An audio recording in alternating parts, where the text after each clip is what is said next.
বিশ্বকাপের মঞ্চে নেইমার মানেই আলাদা এক উত্তেজনা।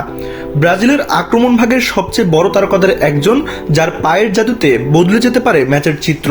সেই নেইমারই এবার টুর্নামেন্টের শুরুতে ছিলেন মাঠের বাইরে, কিন্তু স্কটল্যান্ডের বিপক্ষে গুরুত্বপূর্ণ ম্যাচের আগে ব্রাজিল শিবিরে এখন স্বস্তির খবর, ফিরছেন তিনি। কাফের চোটে বিশ্বকাপের প্রথম দুই ম্যাচে মাঠে নামতে পারেননি 34 বছর বয়সী এই ফরওয়ার্ড।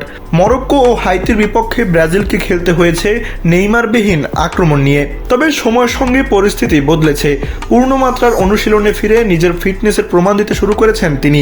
এখন সবচেয়ে বড় প্রশ্ন, স্কটল্যান্ডের বিপক্ষে বৃহস্পতিবার ভোরের ম্যাচে তাকে কি মাঠে নামাবেন কোচ কার্লো আনচেলোত্তি? নেইমারের জন্য এটি শুধু একটি ম্যাচে ফেরা নয়, বরং দীর্ঘ সংগ্রামের পর আবারও নিজের জায়গা ফিরে পাওয়ার গল্প। 2023 সালে উরুগুয়ের বিপক্ষে বিশ্বকাপ বাছাই পর্বের ম্যাচে গুরুতর হাঁটুর চোটে দীর্ঘদিন মাঠের বাইরে থাকতে হয়েছিল তাকে। এরপর ক্লাব ফুটবল ও জাতীয় দল দুই জায়গাতেই ইনজুরির সঙ্গে লড়াই করতে হয়েছে।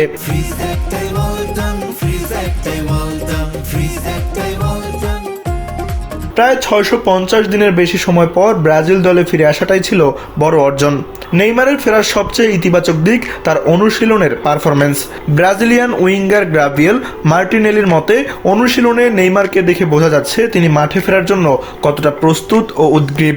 সামাজিক যোগাযোগ মাধ্যমেও দলের সঙ্গে পূর্ণাঙ্গ অনুশীলনে ফেরার আনন্দ ভাগ করে নিয়েছেন এই তারকা। 4 পয়েন্ট নিয়ে গ্রুপ সি এর শীর্ষে থাকা ব্রাজিলের সামনে এখন স্কটল্যান্ড পরীক্ষা। এমন গুরুত্বপূর্ণ সময় নেইমারের ফেরা সেলেসাওদের জন্য শুধু একজন খেলোয়াড়ের প্রত্যাবর্তন নয়, বরং আত্মবিশ্বাসেরও বড় উৎস। কারণ বড় ম্যাচে মুহূর্ত তৈরি করার ক্ষমতা এখনও তাকে আলাদা করে রাখে। আর 2026 বিশ্বকাপকে যদি তার শেষ বড় আন্তর্জাতিক আসর ধরা হয়, তবে নেইমারের সামনে সুযোগ আছে নিজের অসমাপ্ত বিশ্বকাপ গল্পকে নতুনভাবে লেখার।